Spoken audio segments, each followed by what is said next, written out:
종을 세우셨사오니 말씀하여 주옵소서. 성령으로 역사하여 주시고 이 시간을 방해하는 모든 흑암 권세 결박시켜 주옵소서. 예수님 이름으로 기도합니다. 아멘.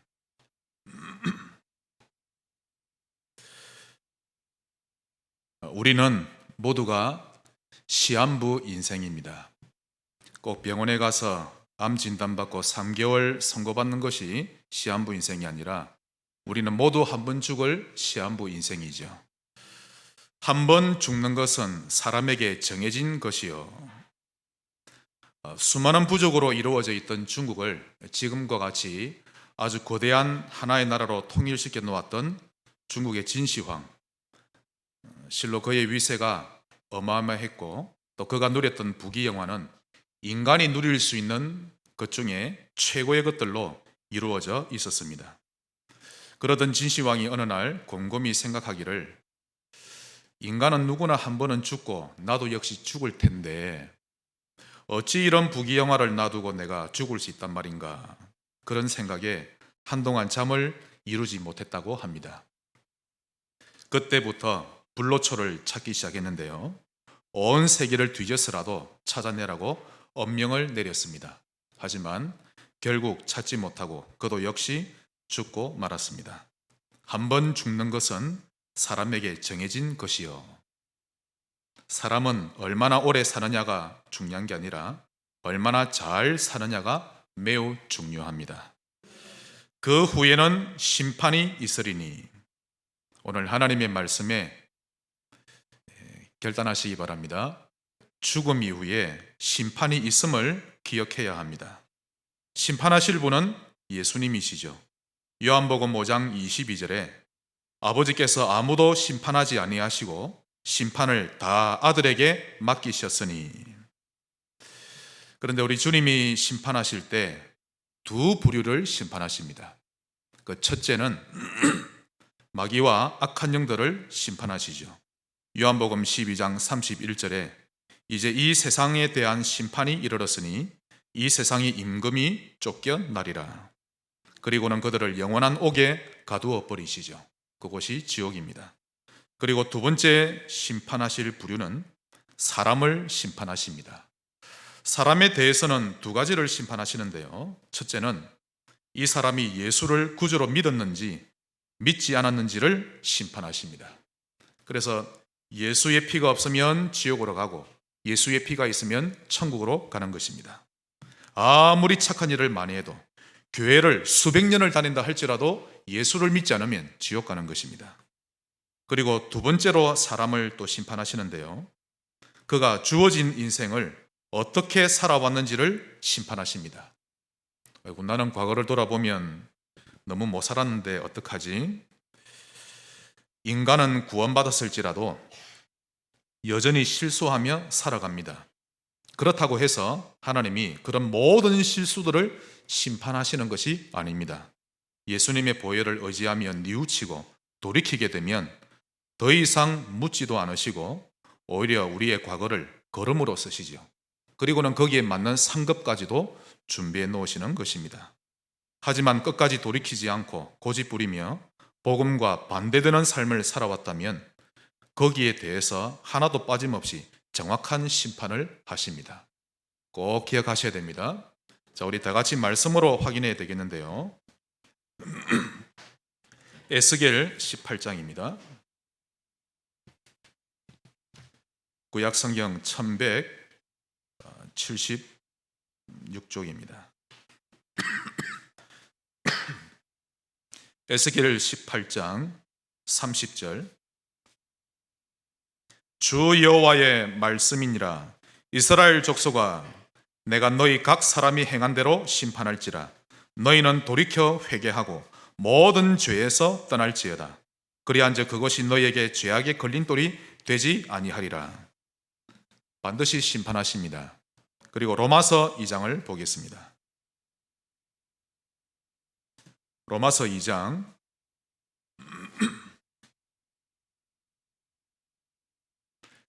6절에서 11절까지입니다. 어떤 분들은요, 구약은 구약이고 신약은 예수님 말미암아 구약은 이제 우리와 관계없습니다 라고 생각하는데요, 그건 큰 오해입니다. 하나님의 말씀은 그대로 이루어집니다. 로마서 2장 6절로 11절까지 제가 읽겠습니다.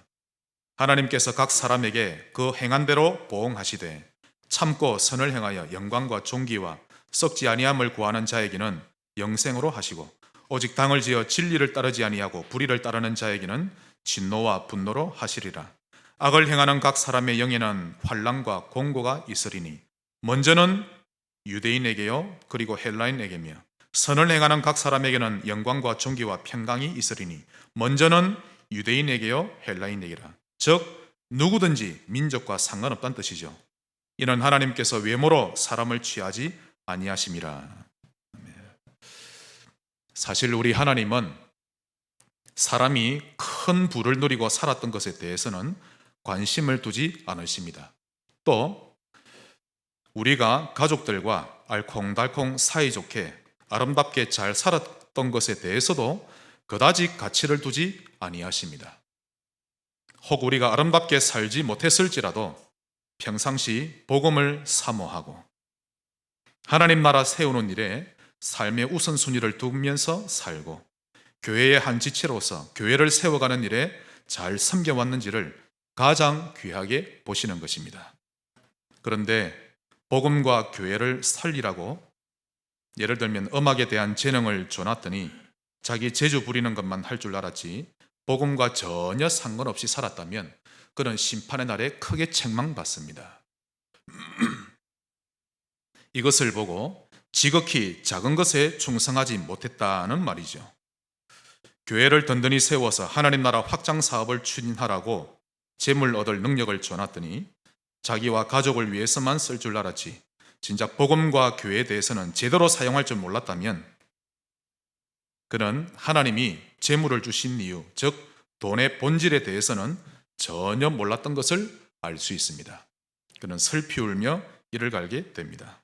오늘 하나님 음성에 귀를 기울이시기 바랍니다. 하나님은 본질 때문에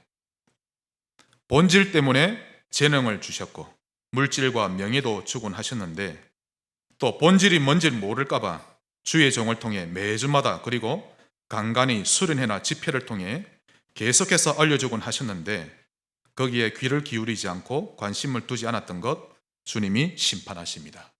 그 후에는 심판이 있으리니 오늘 예배가 여러분의 인생의 전환점이 되시기를 주의 이름으로 축원합니다. 그럼 세 가지를 살펴보겠습니다. 첫 번째로 가장 가치 있는 시한부 인생. 똑같은 시한부 인생이지만 누가 가장 가치 있게 살았죠? 바로 나실린입니다. 가장 가치 있는 시한부 인생은 나실린으로 사는 사람입니다. 나실린이란 무엇입니까?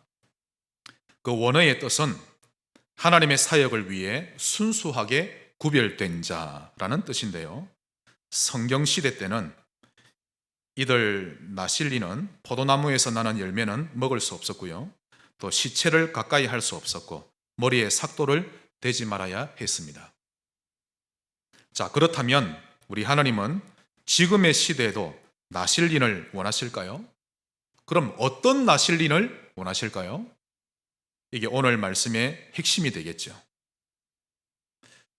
어릴 때 부모님이 자기를 주의 종으로 만들겠다고 서원기도 했지만 지금 목회자가 되지 못했고 그래서 하는 일마다 꼬이고 되는 일도 없고 그래서 목회자가 되려 한다면 그런 건 나실린이 아닙니다. 종교적인 나실린이지 하나님이 원하시는 나실린은 아니죠.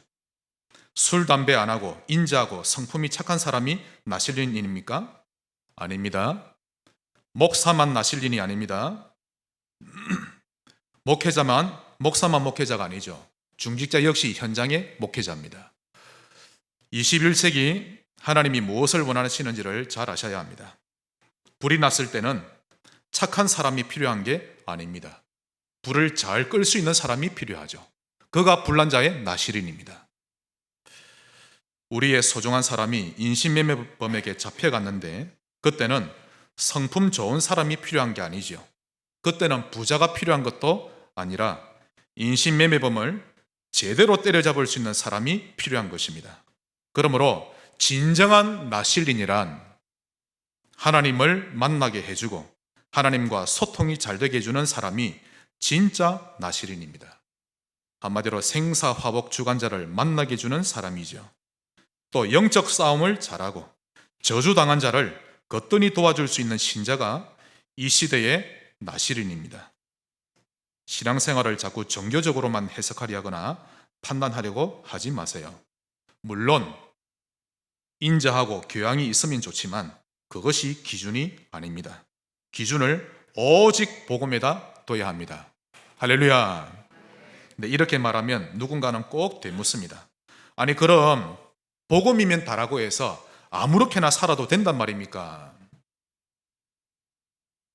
사실 그 질문 속에는 그가 나는 아직 오직 복음 이게 발견이 좀 덜 됐습니다. 이게 내포되어 있죠.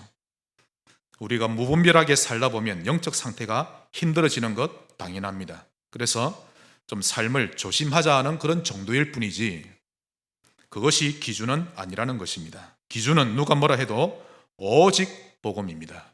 한번 따라합시다. 오직 복음. 그게 여러분의 절대적인 기준이요 본질이 되셔야 합니다. 그때 진정한 해방을 누리죠. 수년 전에 여러분 잘 아실 겁니다. 일본에서 한국 청년이 지하철을 타기 위해 기다리고 있었는데요. 어떤 일본 남자가 그 철로에 떨어진 겁니다. 그때 그 한국 청년이 즉시 뛰어내려가서 그 남자를 구해주고 자신은 전철에 치여서 죽었습니다. 이를 두고 일본 전역에서는 세상에 둘도 없는 의인이라는 칭호를 붙여줬죠. 그의 인격 또 지나온 그의 과거를 전혀 묻지 않고 오직 그의 의로운 행동을 보면서 그를 의인이라 부르기를 아끼지 아니했던 것입니다. 왜 그렇죠? 사람들 눈에는 그의 인품이나 과거보다는 사람을 살려내는 일이 더 훨씬 가치 있고 고귀하게 보였기 때문입니다. 만약 여러분이 아무리 부족해도 지옥 갈 자를 천국으로 가도록 도와줄 수 있다면 여러분은 진정한 나실인이 되는 것입니다. 자, 그렇다면 나실인은 구체적으로 무엇을 누린 사람들입니까? 먼저 마가복음 10장 45절을 누리는 자가 진정한 나실인입니다. 인자가 온 것은 섬김을 받으려 함이 아니라 도리어 섬길 줄 알고 자기 목숨을 즉 자기 생애를 많은 사람의 대속물로 주려 하심이니라. 예수님도 그렇게 사셨기 때문에 예수님은 나실린 되십니다. 즉 나를 위해 살지 않고 남을 위해 사는 자죠. 예수님이 나실린의 삶을 사셨던 것처럼 12제자 역시 많은 사람의 목숨을 위해 자기의 생을 다 바쳤던 것입니다. 또한 마가복음 10장 29절로 30절을 누리는 자도 나실린입니다. 내가 진실로 너희에게 이르노니 나와 복음을 위하여. 한번 따라합시다. 나와 복음을 위하여. 여기서 나는 예수님을 가리킵니다. 우리 주님과 복음을 위하여 집이나 형제나 자매나 어머니나 아버지나 자식이나 전토를 버린 자는 현세에서 100배나 받되 복음을 위해 버릴 수 있는 자가 나실린이 되는 것입니다. 로마서 16장에 보시면요, 많은 전도자들이 소개되는데 바울은 그들의 이름과 함께 별명을 소개하고 있습니다. 대표적으로 보호자, 동력자, 식주인. 이 세 가지 가운데 한 가지는 여러분이 응답받으시기 바랍니다. 이들이 나실인입니다. 21세기형 나실인이죠. 복음과 전도자의 보호자. 저는 동력자를 동반자라고 보고 싶습니다. 동반자. 꼭 목사가 시켜야만 하고 시키지 않으면 뭘 해야 될지를 모르고, 그게 아니지요. 교회는 목회자와 선도가 함께 가는 것입니다. 그리스도와 세계복음화, 이것으로 통하는 자지요. 동반자 되시기를 바라고. 식주인입니다. 이들 역시 나실인이 되는 것입니다. 그러므로 나실인이란 한나처럼 기도할 수 있는 자입니다. 이 시대에 맞도록 제가 한나의 기도문을 적어봤는데요. 하나님, 지금의 세상에는 다른 것은 다 있는데 그리스도만 없습니다. 사람들의 겉모습은 훨씬 세련되어졌는데 정신질환자는 더 많이 늘어나고 있습니다. 성도들은 방황하고 있고 어린 후대들은 교회를 떠나고 있으며 교회는 내부 갈등과 복음의 부재로 무너지고 있습니다. 그래서 저는 오직 복음을 누리는 신자가 되기를 원합니다. 어떤 경우에도 교회 부흥에만 욕심을 내거나 다른 것에 동기를 두지 않겠습니다. 제게 오력을 허락하여 주옵소서. 만약 이런 고백이 여러분에게 진짜로 되어진다면 여러분은 나시린입니다. 본질을 제대로 알고 있는 21세기형 나시린이죠. 연쇄살인범도 복음을 받더니 순식간에 나시린 되는 거 있죠. 하루하루 사는 것이 너무 허무해서 자살하기 위해 기찻길에 누웠던 썬다시, 그가 갈보리산의 예수를 발견하자마자 그는 나시린의 삶으로 바뀌어졌습니다. 오늘 여러분의 인생이 전환점 되시기 바랍니다. 그러면 구체적으로 지금 이 시대가 원하는 나시린, 어떻게 살아야 합니까? 계속 지금 구체적으로 나오죠. 이 시대가 원하는 나시린의 모습은 청소년 패러다임을 바꾸는 신자입니다. 이걸 언약으로 잡을 줄 아는 신자가 필요합니다. 패러다임이란 그 지역과 나라의 시대에 공통적으로 흐르는 가치관과 문화를 말하죠. 지금의 시대에 흐르는 청소년의 패러다임은 반항과 폭행, 가출, 음란, 이런 비행이 그들의 패러다임입니다. 소돔과 고모라 시대처럼 되어버린 이들을 복음으로 살려낼 교역자, 사역자, 학교 교사가 우리 교회에 세워지기를 기도하시기를 바랍니다. 또한 이 시대가 원하는 나시린은 단민족 복음화를 할 수 있는 신자입니다. 그런 시스템을 세울 신자가 필요하죠. 우리 교회에 세워져야 합니다. 단민족 사역자, 단민족 교역자가 세워지도록 기도해 주시고, 부교역자 흉내만 대충 내고 갈 부교역자 말고 정말 중심을 담을 교역자 보내달라 기도하시고요. 다민족이 와서 마음껏 예배드리고 자기들끼리 모여서 마음껏 모임을 가질 수 있는 그런 공간도 필요합니다. 만약 이런 삶을 우리가 살 수 있다면 얼마나 가치 있는 시한부 인생입니까? 오늘 여러분의 인생이 터닝 포인트 꼭 되시기를 바랍니다. 자, 그럼 큰 두 번째로 가장 가치 없는 시한부 인생을 보겠습니다. 결론적으로 이런 인생은 되면 안 되겠죠. 첫 번째로 나 중심의 인생입니다. 나 중심의 사람은 내 생각을 버리지를 못하죠. 내 생각이 얼마나 두꺼운지 하나님 생각이 들어갈 틈이 없습니다. 만약 여러분이 내 생각에서 악취를 맡지 못한다면 그분은 갱신하기가 어렵습니다. IQ가 500도 안 되면서 하나님 말씀보다 내 생각을 앞세운다면 그는 가장 가치 없는 인생을 살다가는 사람이 될 것입니다. 또 두 번째로 물질 중심의 인생입니다. 사람이란 힘든 시절 때는 사람이 겸손하고 성실했다가도 어느 정도 돈을 좀 만지게 되면요, 눈 멀고 귀 멉니다. 그래서 돈이 요물이다라고 하지요. 그런데 돈뿐만이 아닙니다. 명예가 오르거나 지위가 올라가도 처음 마음을 버리게 되는 것입니다. 또 사람이 알코올 중독이 되면 겨우 그 술 하나 때문에 자기 인생 전부를 송두리째 끝내버리게 됩니다. 어떤 사람은요, 한번 방황하기 시작했던 것을 멈추지 못하고 인생 전체를 방황으로 끝내버리기도 합니다. 제 친구가 그런데요, 참 마음이 안타깝습니다. 고등학교 때까지만 해도 예쁘게 신앙생활 참 잘했던 친구인데 졸업을 하고 군대를 가더니 고참의 강압과 그 폭력에 이기지 못하고 술, 담배를 배우게 되었습니다. 그 당시만 해도 술, 담배 하면 거의 지옥 간다고 생각했으니까요. 근데 겨우 그것 때문에 신앙이 무너져 버렸는데요. 하나님이 자기를 버렸다고 말하는 거 있죠. 신앙을 지키지 못했다는 죄책감에 완전히 잡혔는데 카운터 펀치 맞아버린 겁니다. 완전히 다운된 겁니다. 그때부터 신앙생활 접어버렸습니다. 그래서 제가 그랬죠. 야, 술, 담배는 네 건강을 해칠 뿐이다. 그러나 신앙을 버리면 너는 죽는 거야. 아무리 말을 해줘도 이미 본질과 껍데기를 구분할 수 있는 판단력 완전히 상실되어 버렸습니다. 그때부터는 일부러 더 망가지고 일부러 더 타락하고 부모님께 반항적으로 살아가는 거 있죠. 마치 인생을 포기한 사람 같았습니다. 그렇게 산 지가 벌써 30년이 지났습니다. 인생이라는 것은 딱 한 번 주어지는 것인데 사람들은 그것이 자기의 것인 줄 착각하고 자기 마음대로 삽니다. 오늘 하나님의 음성 들으시기를 바랍니다. 어떤 사람은 엄난에 빠져서 평생을 그렇게 살고, 어떤 이는 도박을 끊지 못해서 도박에 파묻혀 살고, 어떤 이는 상처를 해석할 줄 몰라서 남은 그의 삶을 못난이로 살아가 버리죠. 특히 정신문제에 한번 걸리게 되면요, 이것은 현대과학이나 현대의술로는 절대 치유 불가입니다. 그 본인도 힘들지만 그 가족들은 이루 말로 표현할 수 없는 고통을 받으며 살게 되는 것입니다. 이처럼 사단은 우리의 시한부 인생을 실패시키려고 합니다.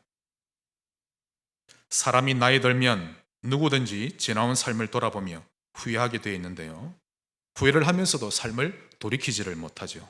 계속 물질 중심으로만 살아갑니다. 돈을 좀 벌어야 마음의 안위가 찾아오기 때문이죠. 오늘 물질 중심의 인생이 복음 중심으로 턴되시기를 바랍니다. 또 가장 가치 없는 시한부 인생은 성공 중심의 인생입니다. 틀린 목표, 틀린 인생관, 틀린 주인관을 가지고 있으니 그의 인생은 출발부터 틀린 것입니다. 바벨탑 인생이죠. 결국에는 무너지게 되어 있습니다. 여러분 꼭 기억하셔야 됩니다. 바벨탑 인생은 반드시 무너집니다.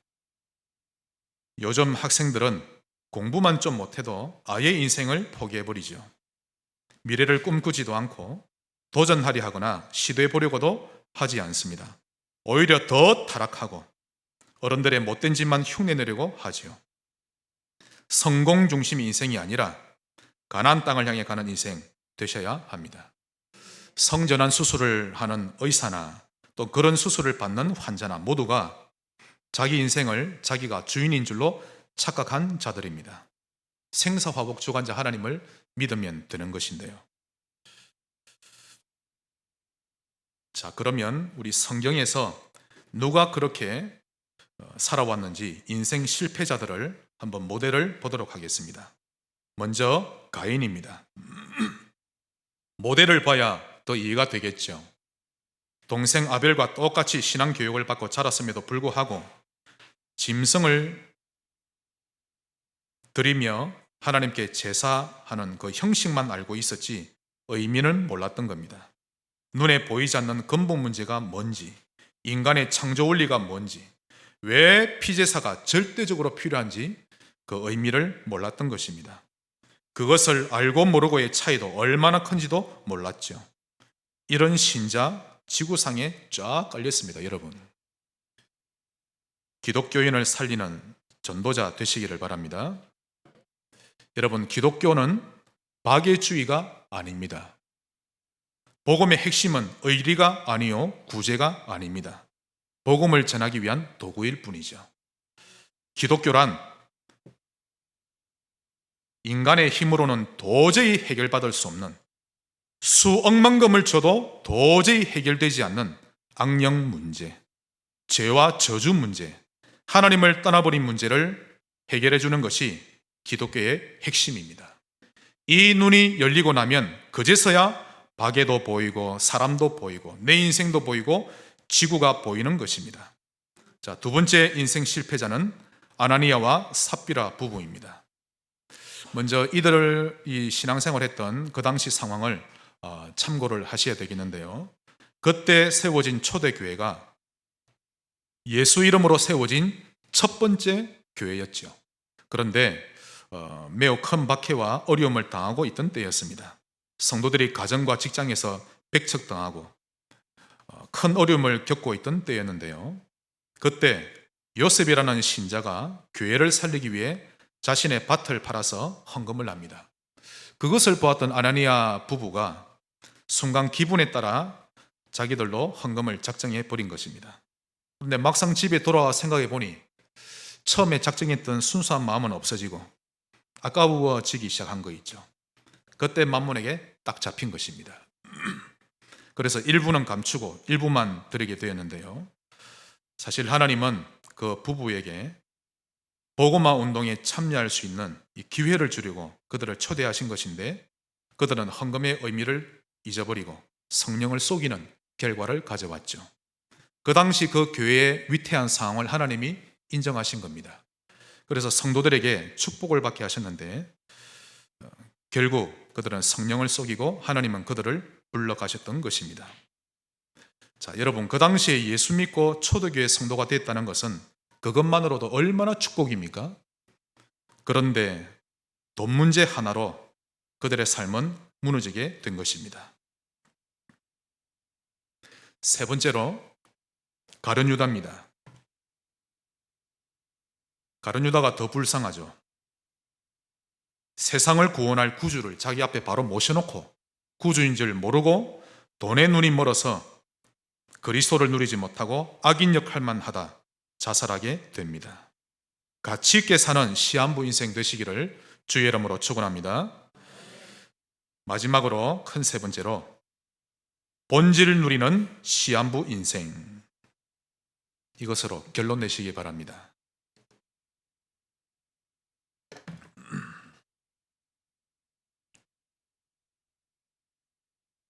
그렇다면 나는 지금 잘 살고 있는가? 지금 나의 삶은 하나님께 합격 점수를 받을 수가 있을까? 그럼 내가 잘 사는지 못 사는지를 어떻게 증명할 수 있을까? 그 기준을 아셔야 합니다. 오늘 제가 기준을 알려드립니다. 하나님이 보실 때 너는 정말 잘 살았다. 기준. 심령이 가난한 자가 잘 사는 자입니다. 이유는 천국이 그의 것이 되기 때문입니다. 심령이 가난하지 않으면, 즉 복음에 갈급해하지 않고 복음이 지겨우면 병든 상태입니다. 심령이 가난한 자 되시기를 바라고요. 애통한 자가 잘 사는 자입니다. 지긋지긋한 창세기 3장에 끌려다니던 자신과 타인의 모습이 보이니 애통한 심정이 생기죠. 그리고 복음을 받지 않는 영혼들을 보니 불쌍한 마음이 생기는 것입니다. 그리하면 그는 복음으로 위로를 받을 것입니다. 복음으로 위로를 받아봐야만 알게 됩니다, 여러분. 또한 온유한 자가 되면 땅을 기업으로 받을 것인데, 이것이 잘 사는 모습입니다. 경제 축복을 받는 가장 중요한 열쇠가 하나님과 그분의 말씀에 길들여지는 것입니다. 또한 의에 줄이고 목마른 자, 여기서 의는 우리 인간의 의가 아니라 하나님의 의죠. 우리 행실로 하나님 앞에 떳떳하게 서라 하는 것이 아니라 십자가에서 고난당하시고 구원의 길을 여신 그분을 믿는 것입니다. 그 의에 줄이고 목마른 자는 복음으로 배부르게 될 것이요, 남을 긍휼히 여기는 자는 자신이 정죄받을 상황에 처할지라도 긍휼히 여김을 받게 될 것이요, 마음이 청결한 자는 하나님을 보게 될 것이니, 이런 자들이 잘 사는 사람의 모습입니다. 화평케 하는 자는 하나님의 아들이라 일컬음을 받게 될 것이요, 의를 위하여 박해를 받는 자는 하늘의 상이 클 것이니 이들이 잘 사는 신자입니다. 본질을 중요시 여기지 않는 신앙생활은 다 허당입니다, 여러분. 오늘 본질을 발견하시기 바랍니다. 동방 박사들이 메시아를 만나기 위해 별을 따라왔죠. 별을 따라 가다 결국 헤롯 왕 앞에 가게 되었는데요, 그들이 분명히 말해줬습니다. 유대 땅 베들레헴에서 유대인의 왕이 탄생할 것인데 그때 큰 별이 나타날 것이요, 지금이 바로 그 시기입니다. 이 말을 들었을 때 정말 복음을 사랑하는 사람들이 맞다면 왕을 비롯해서 모든 국내 대신들은 눈썹이 휘날리도록 주님께 달려가야 했던 것입니다. 그리고는 그분 앞에 경배해야 되죠. 유대 지도자들 역시 만사를 제쳐놓고서라도 달려가서 메시아에게 경배하는 것이 맞는 일인데, 그런데 그들은 오히려 예수님을 죽이려 했고 실제로는 그분을 믿지 않았던 것입니다. 이처럼 대부분의 요즘 신자들은 본질에 관심을 두지 않습니다. 교회는 다니고 신앙생활을 하는 것 같은데 실제로는 떡에 관심이 더 많고 복음을 자기 인생의 하나의 액세서리로만 취급할 뿐이죠. 그래서 복음이 내 생각과 맞지 않으면 쉽게 저버리기도 하는 것입니다. 이처럼 복음이 본질로 발견되지 않으면 신자는 비굴해집니다. 여러분, 우리가 오직 그리스도만 말하고 드러내기로 작정하면요, 하나님이 정말 기뻐하십니다. 한번 체험해 보셔야 됩니다. 우리는 부족하고 아직 각인뿌리 체질이 좀 잘 안 돼도 내 중심은 나는 죽는 그날까지 오직 그리스도만 말하고 그리스도만 나타내겠습니다 라고 중심을 들일 때, 또 그렇게 말할 때 우리 하나님은요 너무 기뻐하십니다. 어린아이같이. 그리고는 그의 성도를 인도하십니다. 그 신자를 세밀하게 인도하시죠. 그런데 본질을 중요시 여기지 않는 자들과는 다르게 이 복음을 평생 사모하며 본질을 기다려왔던 나실인들이 성경에 있는데요, 누가복음 2장에 대표적으로 두 사람이 나옵니다. 시몬과 안나. 이 시몬이라는 사람은 성경은 밝히기를 의롭고 경건하며 성령이 그 위에 계시는 삶을 살았다라고 합니다. 하나님이 그에게 말씀하시기를 너는 그리스도를 보기 전에는 죽지 아니하리라, 그런 예언을 하셨죠. 요셉과 마리아가 마침 성전에 있었는데 그때 시몬이 성령의 지시를 받아 성전 안으로 들어갑니다. 그때 마리아 품에 안겨 있는 예수님을 보자마자 성령의 감동을 받게 되죠. 너무 기뻐합니다. 내가 드디어 내 눈으로 메시아를 보게 되었구나. 우리 누가복음 2장을 한번 보겠습니다. 본질을 누리고 있으면 주님을 만나는 기쁨을 체험하게 되는 것입니다. 누가복음 2장 28절로 32절입니다.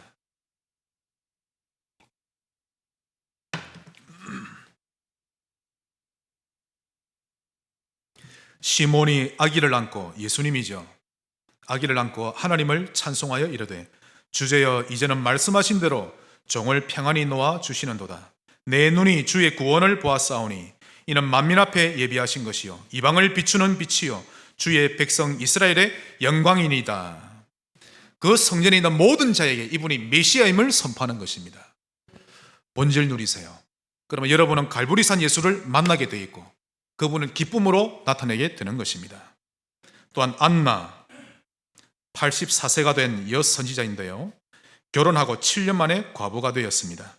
이후로 성전을 떠나지 않고 주야로 금식하며 기도하는 여인이었는데 그녀 역시 아기 예수님을 보자마자 바로 성령의 감동을 받게 됩니다. 그리고는 이스라엘 사람들에게 이 예수님에 대해서 증언하는데요, 그녀가 어떤 증언을 했는지는 성경에 구체적으로 나와 있지 않는데 제가 추리를 해봤습니다. 아마 바울과 이사야와 똑같은 고백을 하지 않았을까 생각하는데요, 빌립보서 2장과 이사야 53장처럼 그렇게 고백했을 겁니다. 이스라엘 백성이여 이 아기를 보시오. 하늘 영광 버리고 이 땅에 오신 예수 그리스도, 만민의 죄를 지고 가실 어린 양 예수, 그렇게 고백했겠죠. 장차 대속물이 되셔서 고난을 받게 되실 그분을 이 안나는 고백했던 것입니다. 그 주님을 보았을 때 안나는 얼마나 기쁘고 감격이 되었을까요? 또 한 사람 더 있습니다.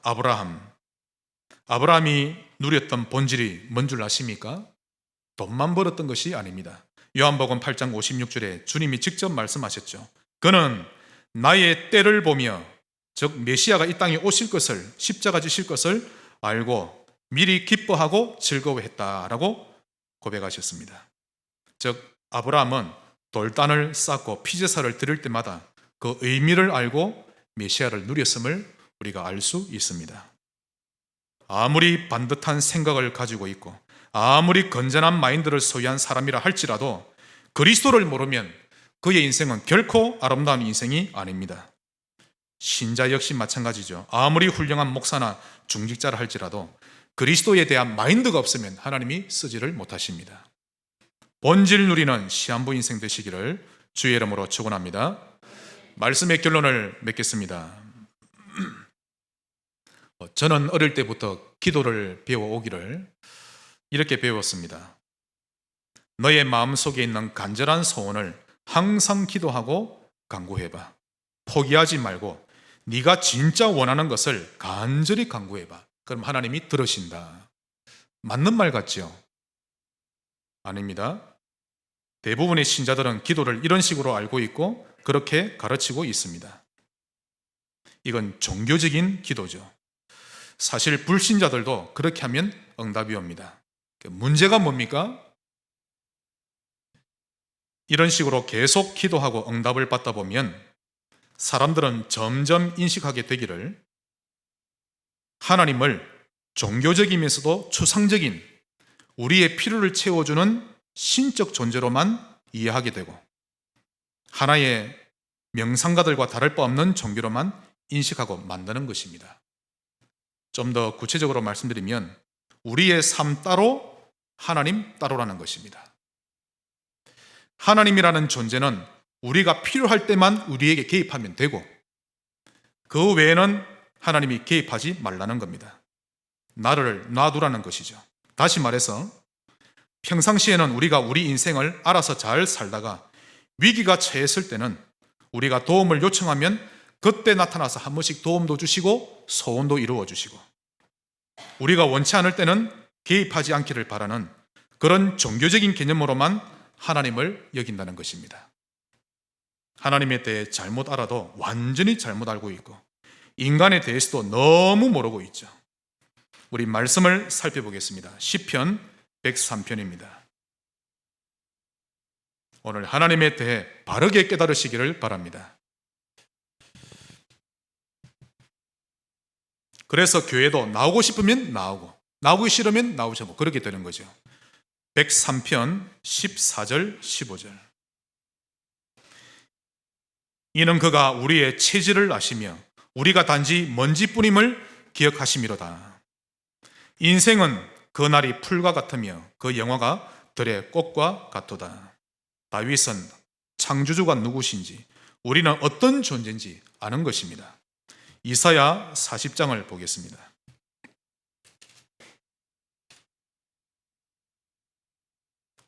이사야 40장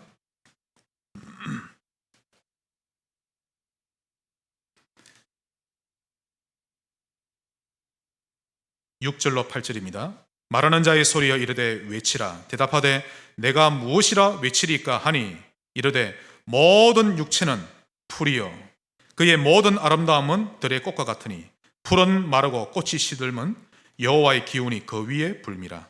이 백성은 실로 풀이로다. 풀은 마르고 꽃은 시드나 우리 하나님의 말씀은 영원히 서리라 하라. 하나님은 살아계신 창조주십니다. 우리의 생사화복을 주관하시고 지구와 우주를 다스리고 계십니다. 그분이 생명을 주셨기에 우리가 존재하는 것이요 그분이 허락하셨기에 우리에게 인생이라는 시간이 부여된 것입니다. 하나님 없이는 우리 인생이 설명되지 않을 뿐더러 아무 가치도 없는 존재임을 알아야 하는 것입니다. 그러므로 우리는 우리의 소원을 구하는 것이 아니라 하나님의 소원을 구할 줄 알아야 하는 것이요 이 땅에서의 삶도 우리의 바람을 이루다가 죽는 것이 아니라 하나님의 나라 이루다가 천국 가는 것이 우리의 본질인 것입니다. 이 눈이 열려지시기를 바랍니다. 내 것을 구하는 만큼 힘들어지고 하나님의 것을 구하는 만큼 행복하도록 만들어진 존재입니다. 성도 여러분, 여러분이 성지교의 문턱을 넘어선 것은 하나님의 계획이 있습니다. 그러므로 이 교회에서 새로운 시한부 인생 시작하시고 설계하시기를 바랍니다. 방황하는 기존 신자들을 일깨워 주시고 빈 곳이 되어버린 청소년 후대들을 살려주시고 무너진 반민족과 그들의 자녀, 특히 TCK들 그들이 사명 가진 전도자로 세워지도록 이 일에 쓰임받는 일을 설계하시기를 주 예수 이름으로 축원합니다. 주님께 감사드립니다. 가장 가치 있는 시한부 인생으로 바꾸어 주옵소서. 예수 그리스도 이름으로 기도하옵나이다. 아멘.